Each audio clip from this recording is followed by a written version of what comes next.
Jaganmohan Reddy PA మీద ఒక పెద్ద మచ్చే వేశారా? ఇది జగన్‌కు కూడా అంటించబోతున్నారా? జగన్‌కు కూడా తగులుకుంటదనే చర్చ అయితే నడుస్తుంది. ఎందుకంటే వాస్తవంగా ఎవరికైనా ఒక వ్యక్తికి గనక ఆస్తులుంటే నిజంగా ఇప్పుడు చాలామంది సోషల్ మీడియాలో చూడొచ్చు.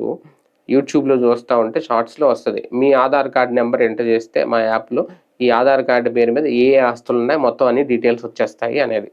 ఆ స్థాయిలో ఉన్నప్పుడు పూర్తిగా అధికారులు సోదాలు చేస్తున్నారు. అధికారులే రంగంలో దిగినప్పుడు జగన్ పిఏ కేఎన్ఆర్ మీద ఎక్కడ ఏ ఆస్తులున్నాయో తీయడం పెద్ద పని కాదు కదా అది. అయితే ఆ ఆస్తులు బయటకు రాకుండా, చూపించకుండా, తెలియకుండా నానా తంటాలు పడుతున్నారు అని రాయడం, అది ఎంతవరకు వాస్తవం, ఎంతవరకు ఆరోపణ, అది ఆరోపణలో నిజం ఉంది అనే చర్చ అయితే నడుస్తుంది. ఎందుకంటే జగన్ పిఏ కేఎన్ఆర్ విషయంలో ఓకే. ఆయన అవినీతి చేశారా, చేయలేదని అయితే ఎవరు సర్టిఫై చేయరు. ఎందుకంటే అది అధికారులు నిర్ధారించాలి.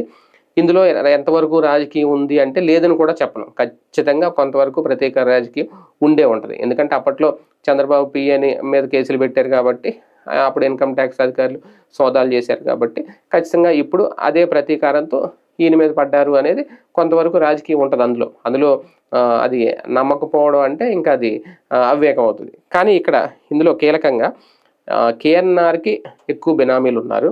ఆ బినామీల పేరు మీద ఎక్కువ ఆస్తులు పెట్టాడు. ఆ బినామీలు ఇప్పుడు బయట పడకుండా వాళ్ళతో బేరాలాడుతున్నారు. మీ పేరు మీద ఉన్న ఆస్తులు ఒక 80% మీకే ఇచ్చేస్తాను. అంటే 80% అంటే ఎక్కువ శాతం మీకే ఇచ్చేస్తాను.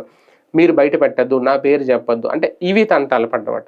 నిజంగా బినామీల పేరు మీద ఆస్తులు పెట్టుకుంటే బినామీలతో చెప్పించడం ఎంతసేపు. ఒకప్పుడు రాజధాని విషయంలో అప్పుడు అక్కడ ముందే కొంతమంది బినామీల పేరుతో కొనేశారు. రాజధాని వస్తుందని తెలిసి అని చెప్తే దానికి అంగీకరించిందా తెలుగుదేశం పార్టీ? ఆ నాయకులు అక్కడ ఇన్సైడర్ ట్రేడింగ్ జరిగింది అనే పదాన్ని అంగీకరించగలిగారా? అంటే ముందుగా చెప్పేసి కొనిపించారు అనేది బినామీలతో. లేదు కదా. లేనప్పుడు ఓకే. దాన్ని దీన్ని కంపేర్ చేయాలా లేదా పక్కన పెడితే ఎక్కడ కూడా కేఎన్ఆర్ విషయంలో తనకి బినామీలున్నారు. వాళ్ళ పేరు మీద ఆస్తులున్నాయంటే నిజంగా ఉండుంటే వీళ్ళు చెప్పింది నిజమైతే ఇమీడియట్‌గా వాళ్ళని కూడా అరెస్ట్ చేసి వాళ్ళు నిజంగా వాళ్ళ పోలీసులు గాని, అధికారులు గాని వాళ్ళ ట్రీట్‌మెంట్ ఇస్తే ఖచ్చితంగా ఓపెన్ అయిపోతది. కాకపోతే నిజంగా ఇంత ఆస్తులున్నాయా? ఒక పీఏకి జగన్మోహన్ రెడ్డి దగ్గర పనిచేసే ఒక పీఏకి ఏంటి తిరుమలలో ఒక పెట్రోల్ బంక్ అంట. అలాగే అందులో కూడా 15 ఏళ్ల పాటు అతి తక్కువ అద్దెతో అప్పట్లో వైవి సుబ్బారెడ్డి టైంలో దాన్ని మేనేజ్ చేశారు అనేది ఒక ఐఓసీ స్థలానికి 3.3 లక్షల అద్దెకే ఇచ్చారు అనేది.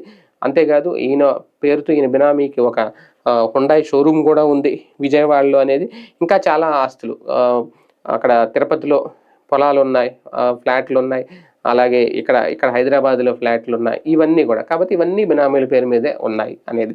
అంటే నిజంగా ఆయన అవినీతి జరిగితే ఖచ్చితంగా బయటపడతాడు, దొరుకుతాడు. అందులో నో డౌట్. కాకపోతే ఇన్ని ఆస్తులు ఒకేసారి ఆయన పేరు మీద ఉన్నాయని చెప్పడం కూడా నమ్మేవాళ్ళు లేకపోలేదు. రాజకీయం కోసమే ఇదంతా చేస్తున్నారు అనుకునేవాళ్ళు కూడా లేకపోలేదు.